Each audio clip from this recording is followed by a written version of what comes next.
요담에 대한 짧은 이야기입니다.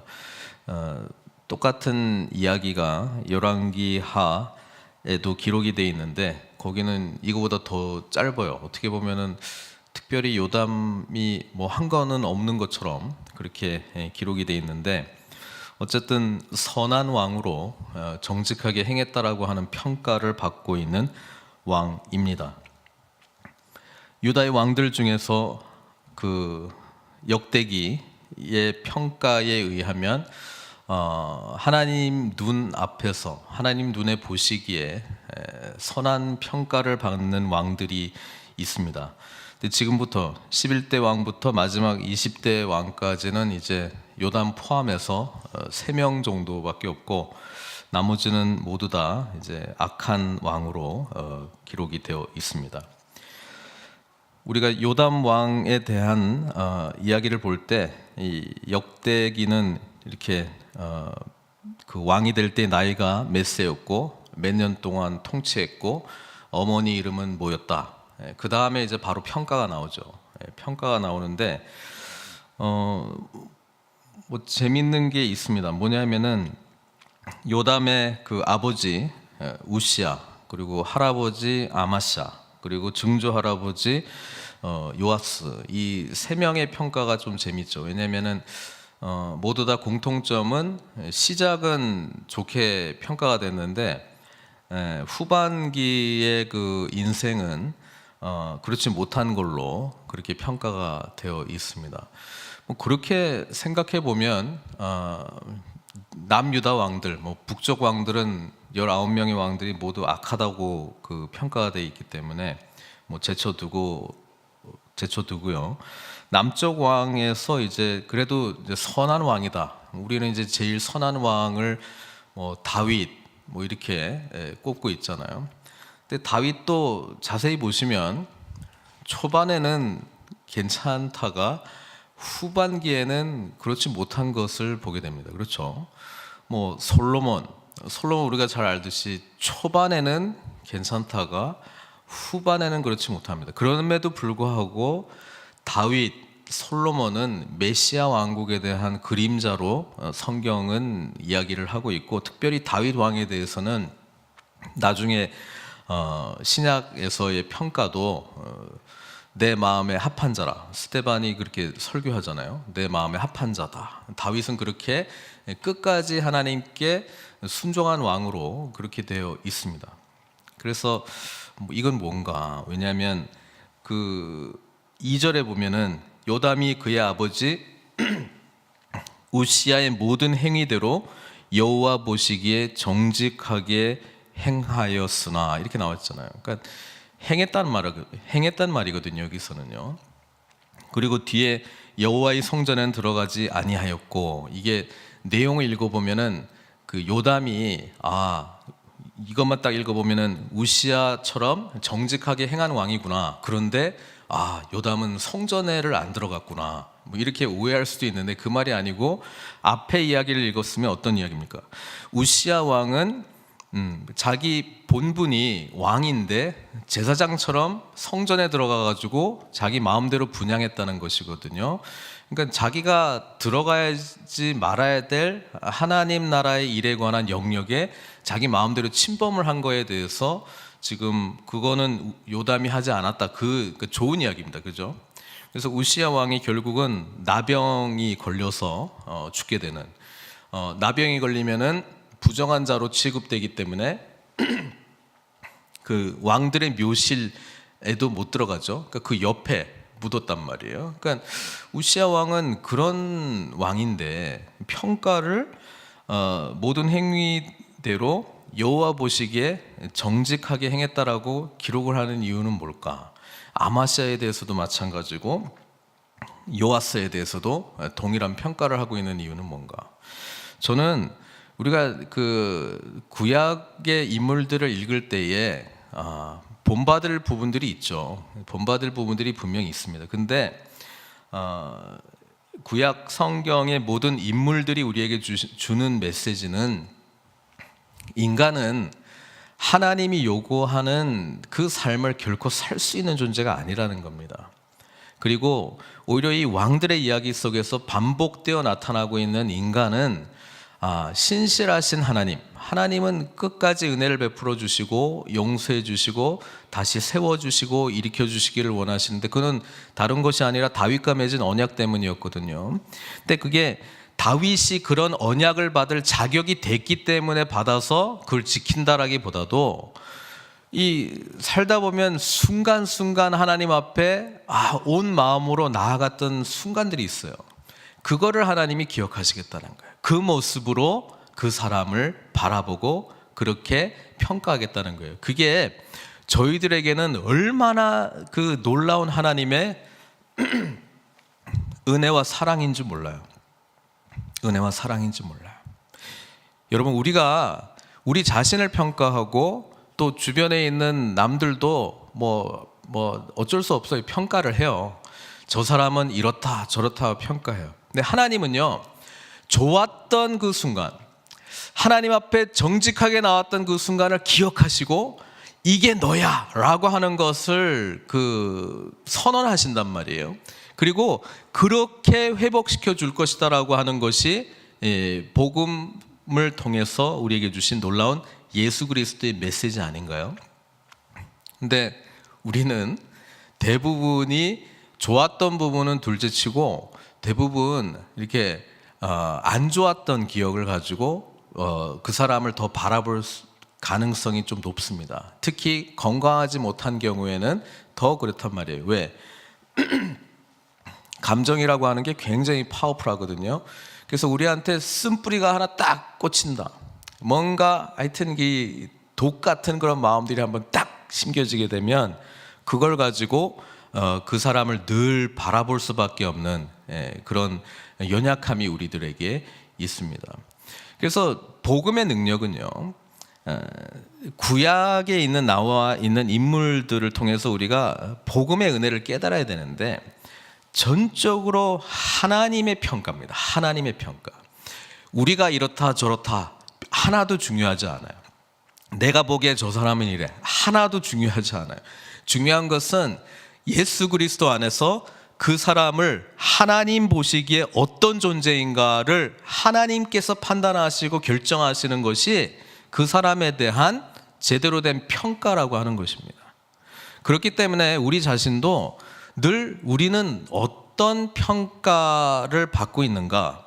그러니까 우리 권사님께서도 1년 마무리하면서 서로 돌아봐야 된다라고 한 그런 말씀을 또 기도로 하셨는데, 그렇죠. 우리 믿는 자들은 늘 우리가 복음 안에 있는가 이런 걸 이제 볼 수 있어야 되는 거예요. 분명히 평가를 받습니다. 그렇죠. 하나님 보시기에 어떤 평가를 받고 있는가, 그거를 인식하고 살아가느냐 못 살아가느냐에 따라서 우리 순간순간 어떤 말을 하고 어떻게 행동하고 이런 것이 이제 차이가 나겠죠.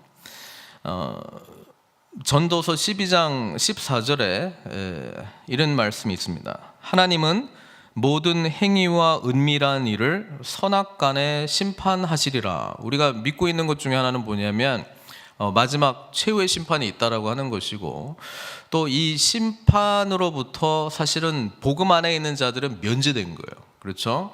우리는 부족하지만 예수 안에 있으면 하나님께서는 그 모든 죄, 악들은 이제 사하여 주시고 보시지 않겠다라고 하는 것이 은혜 아닙니까? 그러니까 우리는 마지막 심판의 날에 내가 제대로 해야지 이렇게 하는 것이 아니고 복음 안에 있어야지, 예수 안에 있어야지, 십자가를 붙들고 살아야지, 용서받은 자로서 살아야지, 은혜 받은 자로서 살아야지, 이런 정체성과 노력이 우리한테 필요한 것이거든요. 안 해야지가 아니라 용서받은 자로서 그리스도 안에 있어야지. 그러다 보면 죄 부분에 대해서 굉장히 민감해지고 예수님 아니면 안 된다라고 하는 급함 속에서 주님과 함께 동행하는 삶을 살기 시작하고, 주님과 함께 동행하는 삶을 시작할 때 우리에게는 그리스도의 성품이 나타내고 죄로부터 점점 멀리 먼 삶을 살게 돼 있는 거예요. 이거를 여러 번 이야기하고 아마 거의 매주 이야기하는 것 같은데, 이게 복음의 은혜인데 이걸 깨닫지 못하면 율법적으로 노력하는 거예요. 내가 해야지 쪽으로 가게 됩니다.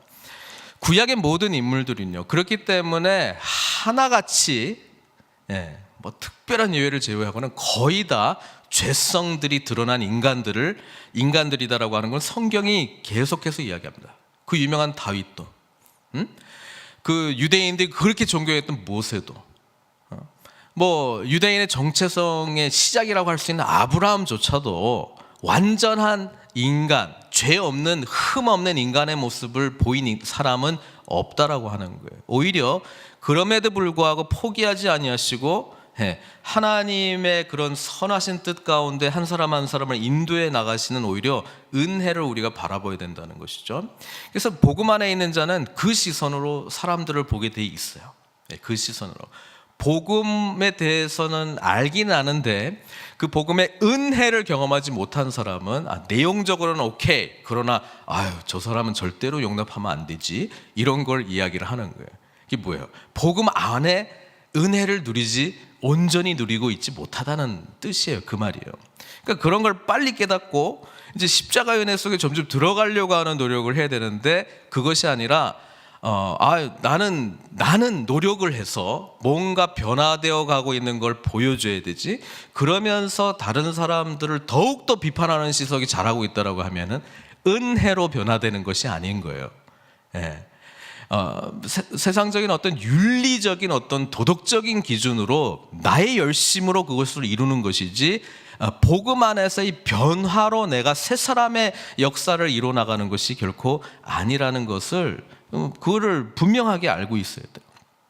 성경은 분명히 하나님께서는 우리 모든 행위와 모든 은밀한 것을 선악간에 심판하시리라. 근데 하나님의 눈에서는요, 우리 인간을 바라봤을 때에 의인은 한 명도 없다고 이미 이야기를 했어요. 로마서에도 이야기했고, 의인은 한 명도 없어요. 하나님 보시기에 저렇게 정직한 사람 있냐? 없다는 거예요. 성경의 그런 평가는 전적으로 하나님의 은혜로 된 것이라고 하는 것이 복음의 핵심적인 이야기예요. 물론 특별한 예외적인 인물들이 있어요. 대부분의 사람들은 거의 그렇다는 거예요. 그래서 복음이 뭐예요? 그 의롭지 못함, 그 죄 가운데 살아갈 수밖에 없고 죄의 영향력 아래 살아갈 수밖에 없는 인간, 그리고 뭐 해봤자 50보 100보일 수밖에 없는 우리 인간, 그 인간으로부터 절대적으로 의로움을 주신 분이 누구냐? 하나님의 한 의이신 예수 그리스도 아니에요? 그러니까 예수님을 믿게 되면 예수 안에서 우리는 뭐예요? 하나님이 우리들을 더 이상 죄인으로 보지 않으시겠다는 것이지, 그게 은혜라는 것이지 내가 노력해가지고 뭔가 얻은 의가 아니라는 거예요. 이 부분에 대해서는 아마 대부분 아멘 동의할 거예요. 그러나 그것이 삶으로 어떻게 나타나는 거에서는 이거는 완전히 차원이 다른 문제가 될 수도 있어요. 왜냐하면 알고 있는 이 지식, 아주 기본적인 기독교의 핵심 지식임에도 불구하고 그렇지 못하다라고 하는 거에서의 핵심 문제는 내가 변해야 되지, 저 사람이 변해야 되지, 이 차원이 변화는 어떻게 이루어져야 돼요? 그리스도를 만나야지만 변화가 되는 거예요. 복음의 은혜를 누릴 때만 진짜 변화가 일어나는 거예요. 노력의 변화와 복음 안에서의 변화는 천지 차이가 나는 거예요. 노력해야죠. 노력하지 말라는 건 아닙니다. 그러나 하면서도 뭐예요? 이것이 그리스도를 인격적으로 만나고 내 속에 있는 이 죄성들의 문제에 대해서 심각하게 좌절을 경험하고 십자가 앞에서 납자가 엎드려가지고 그 하나님의 놀라운 은혜와 사랑 속에서 전적으로 내가 변화되고 구속된 자라고 하는 인식 가운데서 된 변화가 아니라면 대부분은 노력으로 변화하려고 하는 경향성이 다분히 많다라고 하는 것입니다. 여러분, 이것은 한계가 있어요.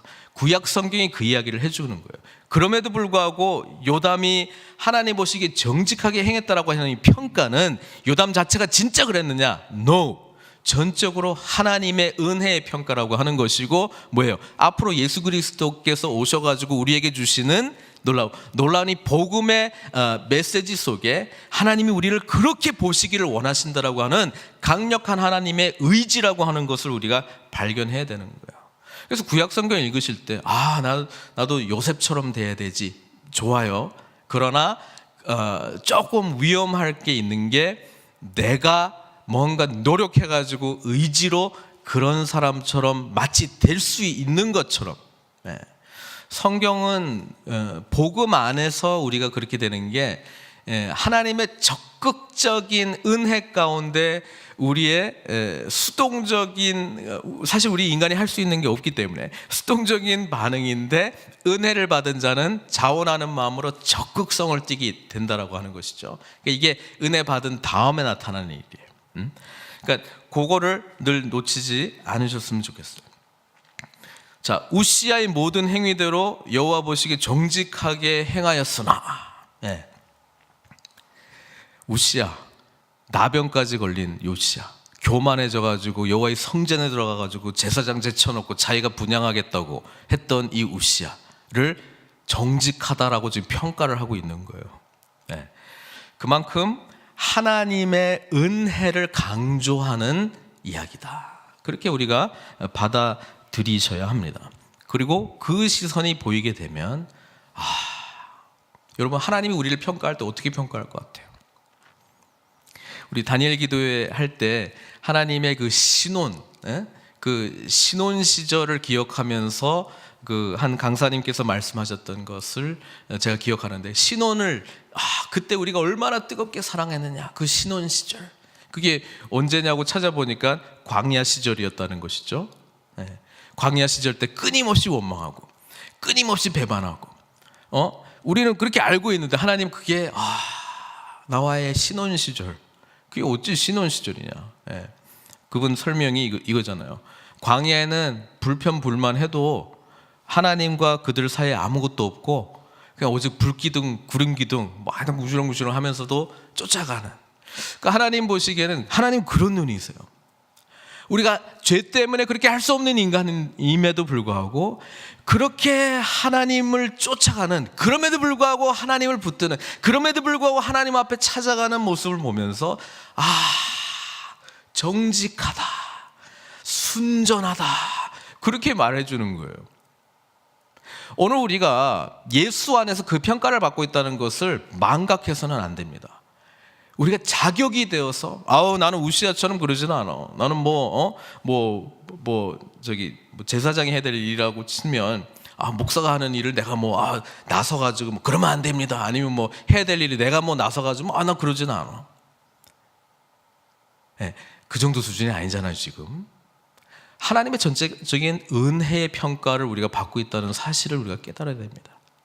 하나님의 눈앞에 의로운 자는 아무도 없는데 우리가 예수 그리스도의 피의 은혜를 힘입어 담대히 그 보좌 앞에 나갈 수 있는 게, 그 담대함이 나에게서 나온 게 결코 아니라는 거잖아요. 하나님의 전적인 사랑과 은혜, 그리고 가끔 하나님 보시기에 그런 기특한 생각을 하네, 그런 기특한 일을 했어, 그걸 보시고 착하다, 정직하다, 그렇게 평가해 주시는 우리 하나님, 그분의 은혜를 이 왕들의 평가 속에서 찾아내시기를 바랍니다. 그리고 결국은 뭐예요? 하나님은 힌트를 주고 있는 거야. 그런 한순간만이라도 나를 전심으로 찾는 그 순간을 나는 기대하고 있다. 근데 우리는 예수 안에서 이렇게 할 수 있는 은혜를 날마다 순간순간마다 할 수 있는 은혜를 받은 자니까 얼마나 복받은 자예요. 그죠? 자, 그 다음에 요담에 대한 평가는 건축. 그가 여호와의 전 윗문을 건축하고, 요거 하기 전에 아까 요담에 대한 이야기를 조금 더 할게요. 여기에는 기록이 되어 있지 않지만 열왕기 하에는 이렇게 우시야에 대해서, 요담에 대해서 이런 평가를 합니다. 여호와 보시기에 정직하게 행했지만 행하였으나 산당은 제하지 않았다. 산당에서 계속 분향했다라고 하는 평가를 거기서는 기록을 하고 있습니다. 그 말은 뭐냐면 완전하지 못했다는 것이거든요. 하나님 앞에 전심으로는 나가지 못했다는 것이거든요. 다른 산당의 제사들을 허용했다는 것이거든요. 또 하나는 백성은 여전히 부패하였더라. 이 백성이 부패했다라고 하는 책임은 누굽니까? 요담은 그냥 자기만 그냥 하나님 앞에 정직하면 다 되는 거예요? 아니잖아요. 하나님께서 리더십을 세울 때는 그 사람을 통해서 뭐예요? 한 사람이든 두 사람이든 몇 사람이든 함께 하나님과의 바른 관계를 회복하기를 원하시는 거 아니겠어요? 그러니까 리더를 세우는 거 아니겠어요? 뭐 대접받으려고 세우는 게 아니잖아요. 그분을 통해서 하나님의 나라 통치가 온전히 선언되고 가르쳐지고 세워지고 뭐 그런 거 하려고 하는 거예요. 근데 백성들은 여전히 부패했다라고 하는 이야기는 백성들은 뭘 하든 별 신경 안 썼다 이 말 아닙니까? 그럼에도 불구하고 정직하게 행했대. 저는 용납이 좀 안 되는 부분이 있어요. 하나님 뻔하게 안 좋은 부분들이 있는데 어떻게 이런 평가를 하시나요? 그러면서 제 마음속에 너는 난 너를 의인으로 만들어줬어. 응? 난 너를 나의 자녀로 삼아줬어.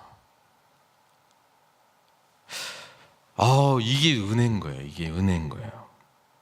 그것을 아는 자는 뭐 내세울 게 없어요.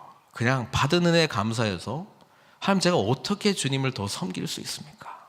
이런 마음이 나오는 게 되는 것이죠. 건축했습니다. 요담이 하나님 보시기에 뭐 잘했다라고 싶은 거, 예루살렘을 점점 강하게 만들어줬다는 것이죠. 하나님 원하시는 그겁니다. 믿음의 공동체를 든든히 세워라. 믿음의 공동체를 든든히 세워라. 부서진 곳이 있으면 가서 세워라 이 말이에요. 부족한 부분들이 보이면 견고하게 만들어줘라. 그게 네가 해야 될 일이야. 또 하나는 영토 확장이고, 지금 5절에 보면은 이제 암몬 자손과 더불어 싸워서 이겼잖아요. 그러니까 영역들을 이제 회복해 나가는 겁니다. 사실 솔로몬 때 영역이 제일 넓었고요. 그 다음에는 뭐 하여튼 축소되었다가 조금씩 이제 그 솔로몬 왕국의 영역까지 따라가는 계속 뒷 왕들이 하는 역할인데요. 이게 뭐겠어요? 우리도 결국 이 땅의 영토를 자꾸 확장을 해야 되는 거예요. 하나님 나라의 영역을 자꾸 확장해야 하는 거예요. 우리가 해야 될 역할이에요. 영적 전투에서 승리해야 돼요. 근데 하나님께서 뭐예요? 그분 앞에 정직한 자를 통해서 그렇게 하시겠다는 거 아니겠어요? 6절에 보니까 그 강함의 근원이 어디냐, 이렇게 요담에 대한 한 번 더 평가를 내려주는데, 요담이 그의 하나님 여호와 앞에서 바른 길을 걸었으므로 점점 강성하여졌더라. 강하여졌더라. 하나님께서 기뻐하시는 길, 제가 보기에는 다른 것이 아니고, 그래도 내가 마음에 두고 있는 거 했네. 예루살렘 공동체를 든든하게 해줬네.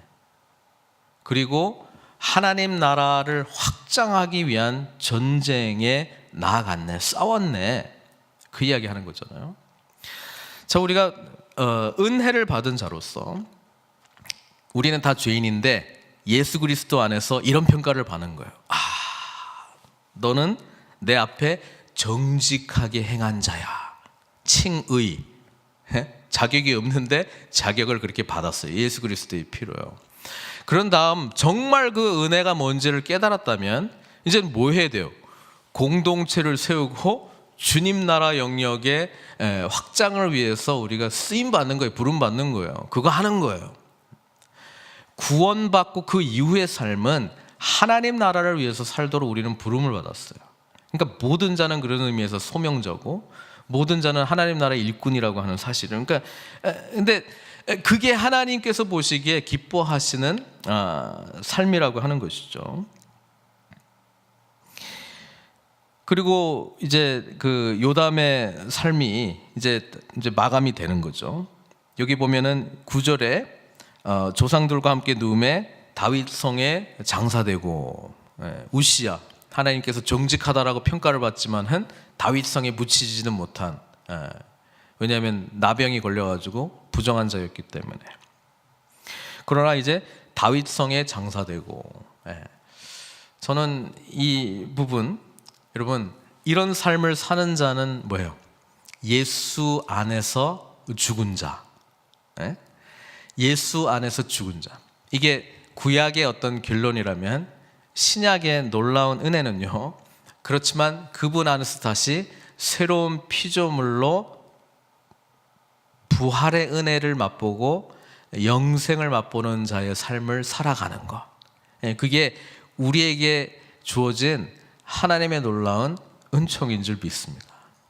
그래서 이 이야기 뭐 요담 짧은 이야기인데 뭐 그냥 괜찮게 살았네 이게 아니라 우리는 이 이야기를 통해서 하나님은 이보다 더 영광스러운 삶으로 우리를 인도해 주셨다라고 하는 사실을 늘 기억할 필요가 있습니다. 하나님 보시기에 우리는 누굽니까? 베드로전서 2장 9절 10절은 이렇게 분명하게 우리가 누구인지 선포하고 있습니다. 너희는 택하신 족속이요 왕 같은 제사장들이요 거룩한 나라요 그의 소유가 된 백성이다라고 이야기를 하고 있습니다. 제가요? 네, 전적으로 예수 그리스도의 은혜 속에서 주어진 축복이다라고 하는 사실입니다. 그렇기 때문에 그 은혜를 안 자는 이제 너희를 어두운 데서 불러내요. 그의 기이한 빛에 들어가게 하신 이의 아름다운 덕을 선포하게 하려 하십니다. 하나님이 그렇게 행하셨노라고 증인의 삶을 살라는 거예요. 그렇게 하나님 살아계시다고, 나를 이렇게 사랑하신다고, 하나님의 구원의 은혜가 놀랍다고 전하라는 거예요. 어떻게 가만히 있을 수 있냐는 거예요. 말하라는 거예요. 하나님이 행하신 놀라운 일들을 전하라는 거예요. 너희가 전에는 백성이 아니더니 이제는 하나님의 백성이요 전에는 긍휼을 얻지 못하였더니 이제는 긍휼을 얻은 자니라. 이게 예수 그리스도 안에 있는 저 여러분들을 향한 하나님의 평가입니다. 그렇기 때문에 여러분, 우리가 이 평가의 은혜를 누리기 위해서는 우리가 해야 될 노력은요, 예수 그리스도를 늘 인격적으로 만나고 그분의 말씀에 비추어서 우리의 연약한 부분들을 보고 그것을 위해서 죽으시고 부활하신 주님의 놀라운 사랑 안에 잠겨 있는 것. 그럴 때 우리는 주님께서 나를 바라보시는 이 평가의 은혜 속에서 기쁨으로, 감격함으로 하나님께서 기뻐하시는 일들을 우리가 섬길 수 있는 거예요. 제가 말한 이 모든 거가 지식으로는 아는데 많이 들어본 뭐 기초적인 내용인데 뭐 그거는 그렇고, 그냥 사람 사는 게 뭐 교회 생활이라는 게 다 그런 거 아닙니까? 그렇게 생각하고 판단하고 평가하고 그리고 일이라고 하는 거는 뭐 다 그렇죠. 뭐 그냥 뭐 하기 싫은데 그냥 뭐 억지로 이런 이야기를 한다라고 하면 과연 복음의 은혜를 진정으로 누렸는가에 대해서 심각하게 생각해 보셔야 됩니다. 복음은 그런 게 아니에요. 복음은 능력이에요. 복음은 우리를 완전히 변화시키는 하나님의 전적인 능력이라고 하는 것입니다. 우리 된 것은 전적으로 하나님의 은혜 때문에 된 것이라고 하는 것을 망각하고 있는 거예요. 복음은 모든 것을 새롭게 변화시켜 주시는 하나님의 능력인 줄 믿습니다. 그 은혜 속에 저희들 잠겨 있기 때문에 그 은혜 가운데 서시고 하나님의 손을 붙드시고 함께 기쁨으로 주님 나라 이루어 나가는 저 여러분들 되시길 주님의 이름으로 축원드립니다. 같이 기도했으면 좋겠습니다. 뭐 새벽에 우리 생명의 살 말씀을 보셨다면 계속 왕들의 이야기가 나오는데요. 여러분, 그 왕들의 이야기를 보면서 우리가 정말 바라봐야 될 것은 그럼에도 불구하고 포기하지 아니하시고 이들에게 은혜를 베풀어 주시고 다윗의 이 왕국이 계속 이어지도록 허락하시는 하나님의 은혜를 바라봐야 됩니다. 신실하심을 바라봐야 됩니다. 그리고 그 신실하신 하나님께서 우리에게 복음의 은혜를 허락해 주셨어요. 우리는 복음 시대에 살아가는 거야. 우리도 요담이나 아하스나 요아스나 우시야처럼 왕 같은 제사장들로 부름받은 자임을 잊지 마셔야 됩니다. 왜 불러주셨을까요? 주님께서 행하신 놀라운 일들을 증거하라고, 복음의 이 생명력을 전하라고, 하나님의 살아계심을 선포하라고, 그리고 아름다운 믿음의 공동체를 세우라고, 그리고 그분의 영원한 나라를 바라보면서 그 나라를 이 땅 가운데 하나님의 뜻대로 세워나가는데 쓰임받으라고 우리 부름받은 거 아닙니까? 오늘 주님 앞에 좀 기도했으면 좋겠습니다. 하나님의 놀라운 은혜에 감사하다고, 자격 없는 자를 하나님의 자녀 삼아주신 것 모자라 왕같은 제사장으로, 거룩한 나라로, 하나님의 소유로, 하나님의 백성으로 삼아주신 은혜에 감사하다고, 그리고 이 은혜 받은 자로서 하나님 섬기는 사역들에 어디든지 주님께서 말씀하시면, 내 마음에 소원을 주시면 제가 순종하겠나이다, 이렇게 기도하도록 하겠습니다. 같이 기도하겠습니다. 사랑의 하나님, 감사합니다. 오늘 말씀을 통해서 하나님께서 얼마나 우리를 사랑하시는가, 그리고 주님께서 우리를 향한 평가는 예수 그리스도 안에 있는 보혈의 은혜 속에서 우리를 바라보는 평가인 것을 다시 한번 기억합니다. 우리를 독생자 예수 그리스도의 생명을 내어놓아도 아깝지 않는 사랑하는 그리스도의 신부로 우리를 삼아주신 은혜 감사드리고, 우리를 죄인에서 구원해 주신 것도 감사한데 하나님의 은혜 받은 자녀로 삼아주신 것, 주님 나라 백성으로 삼아주신 것, 그리고 이제 영원한 하나님의 소유가 되게 해주신 그 은혜에 감사드립니다. 이제는 주님께서 성령께서 내주하시는 성전으로 우리를 삼아주시고 그리스도의 영광스러운 몸된 교회로 우리를 하나 되게 해주셨사오니, 아버지 하나님 나라 위하여 더욱더 쓰임 받을 수 있도록 우리의 삶을 주장하여 주시옵소서. 모든 것 주님께 맡깁니다. 감사드리옵고 예수님의 귀하신 이름으로 기도드리옵나이다.